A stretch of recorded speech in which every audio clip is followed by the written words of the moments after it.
C'est un lieu qui est magnifique. On a une très belle cohabitation entre la nature et l'humain. Il y a une intimité pour moi qui n'est pas toujours facile à gérer dans la mesure où je vis dans un espace public dans lequel il y a des gens qui se promènent à pied, en vélo, en bateau. Donc on doit vivre. On doit vivre ici. Je vis, j'expose et je crée dans un lieu qui est donc à l'origine une écluse. Je suis artiste professionnelle, je fais de la sculpture sur métal. Je ne suis pas forgeronne, je ne suis pas métallière. Je me sers de ces techniques-là que je mets au service de ma création artistique.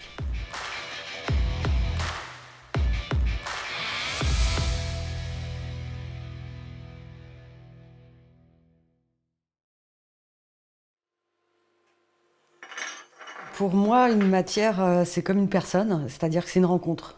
De cette rencontre, il peut se passer tout un tas de choses ou rien. Du moment où j'ai fait la rencontre de cette matière, le métal, je me suis rendu compte qu'il y avait énormément de choses que j'avais besoin d'exprimer et que j'avais trouvé la matière pour le faire et que c'était plus un besoin qu'une envie. Il y a les phases de création, alors là c'est dans la tête que ça se passe, sauf que je ne suis pas censée savoir quand est-ce que je crée et quand est-ce que je crée pas, c'est quand je dors que je crée le plus. Mon inconscient est mon allié, c'est lui qui bosse, c'est pas moi.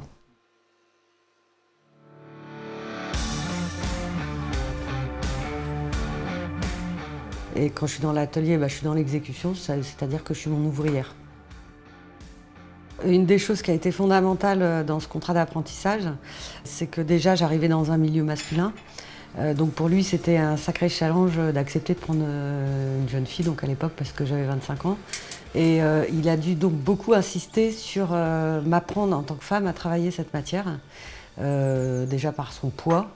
Et une des premières choses qu'il m'a appris, c'est mon bras qui commande, c'est pas la machine qui me commande. Et que si à un moment je n'ai pas ça en tête, je dois poser la machine et ne pas l'utiliser parce que c'est là qu'il arrive un accident. Et il m'a appris donc à utiliser des grosses meuleuses, etc. Et c'est vrai que j'en ai pas peur.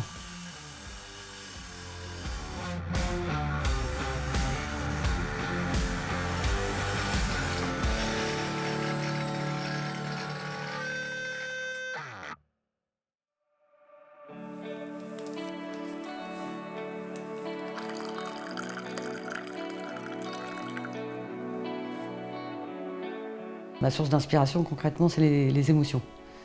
J'ai envie d'exprimer mes émotions et j'ai envie, par ce biais-là, de pouvoir les partager avec les autres, de pouvoir me faire comprendre dans mes émotions. Parce qu'en règle générale, quand on vit des émotions, elles ne sont pas forcément compréhensibles pour les autres, surtout dans notre réactionnel.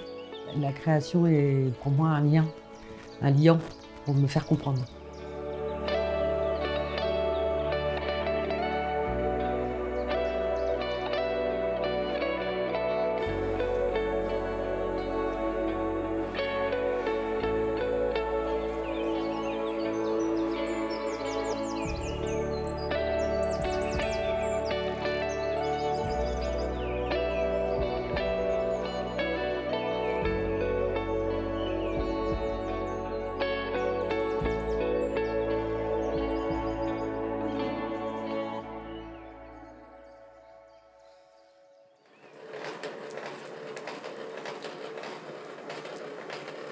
Ça fait donc 1 an qu'on vit une période particulière que je définis comme une période de crise.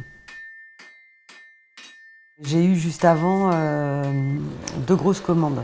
Donc le premier mois a été occupé. Voilà.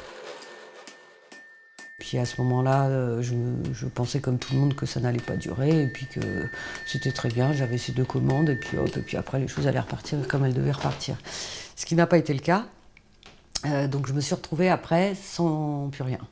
Plus de commandes, plus on va dire de moteur, forcément tout ce qui est expositionnel annulé, donc il n'y avait plus de prétexte à. Donc on pourrait se dire, tant mieux, c'est le moment où jamais de créer pour créer. C'était bloqué. Elle s'était bloquée, coupée du monde, coupée des autres, coupée du lien social. Enfin, tout un tas de trucs qui est, j'ai envie de dire, aux antipodes de ce que a besoin de l'artiste pour se nourrir dans sa création, c'est-à-dire la liberté. Et n'étant pas là, t'as beau avoir tout le temps que tu veux, t'as beau avoir tous les moyens que tu veux, la création ne coulait pas de source du tout, quoi.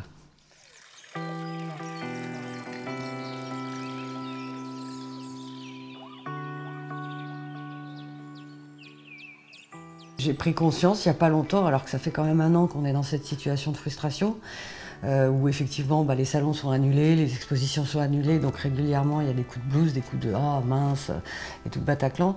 Et puis il y a, je dirais, ça a été dans le courant du mois de février, là où je me suis dit mais Laetitia, t'es au bord du canal, tes pièces elles sont en exposition permanente dehors, tu dois t'en servir. Tu dois t'en servir pour ta création et pour les autres. Pour les autres.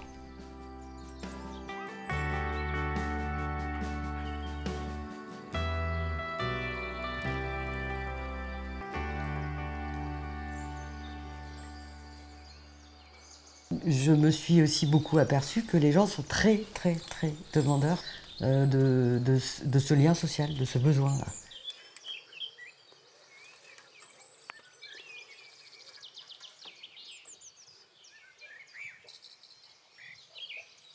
Il y a l'humanité et il y a notre humanité. Alors pourquoi j'ai eu envie de faire l'humanité? Et là, je le ressens encore plus. L'humanité nous demande notre part d'humanité. Elle nous supplie notre part d'humanité. Et je l'ai représenté parce que souvent je fais des créatures féeriques, on va dire c'est des jeunes femmes ou mi-ange, mi-démon, mais enfin ça ressemble plus à une femme que... alors que là c'est vraiment on va dire une vieille femme. Elle est avec sa béquille, parce que l'humanité, ça y est, elle commence à accuser le coup. Elle est plus toute jeune. On ne sait pas encore combien de temps elle va vivre, mais en tout cas elle est plus toute jeune. Enfin c'est comme ça que moi je la vis, l'humanité. Et que là elle nous appelle, quoi. Elle nous appelle. Et elle nous dit courage, soyez forts et réveillez votre part d'humanité.